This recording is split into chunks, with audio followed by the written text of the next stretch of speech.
بسم الله الرحمن الرحيم. احنا الان واقفين على قبر الشيخ المرحوم التركي ابن مهيد. هذا ينتمي الى عشيرة عنزة الى الفدعان.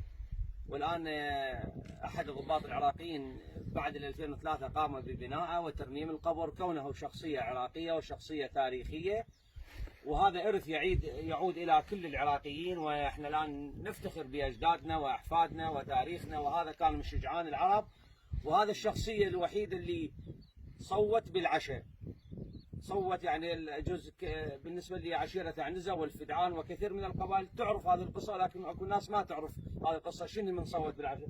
هذا الشخص الوحيد اللي صاح خلى واحد يصيح يا جوعان مرجاي، وسفرته مفتوحة خلال 24 ساعة وممدودة، ويكرم بلا هواده. بعد عصابات داعش، من اجت عصابات داعش واحتلت هذه المنطقه، اعتبروا هذا القبر يعتبرونه بدعه وضلاله، عصابات داعش التكفيريه الارهابيه، وقاموا بتفجير القبر. وبعد التحرير احنا الان الينا على انفسنا بان هذا تاريخ عراقي وهذا رمز عراقي وهذه شخصيه مرموقه عراقيه تمتاز بالكرم والشجاعه والتاريخ، والينا على انفسنا ببناء القبر. وبعد حصول المأذونية من قبل الشيخ قبيلة عنزة، وتواصلنا وياه وحصلنا المأذونة والإذن الشرعي، واحنا الآن عازمين على بناء القبر كونه تاريخ عراقي وكونه إرث عراقي، وهذا يعود إلى التاريخ العراقي ويعود إلى كافة العراقيين، ليس لقبيلة عنزة ولا لعشيرة الفدعان. عشيرة الفدعان أمامنا وأهلنا وأعزائنا وأخواننا، ولكن هذا إرث عراقي واحنا نعتز بهذا الإرث العراقي.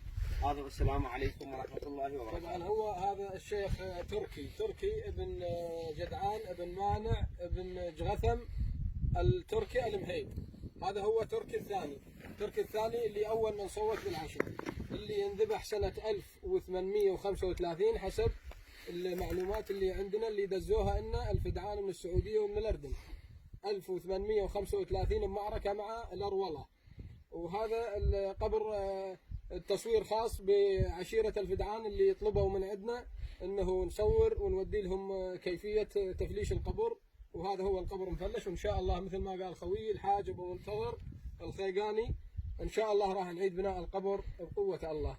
اخوكم سيد احمد الطقاق والحاج ابو منتظر الخيقاني.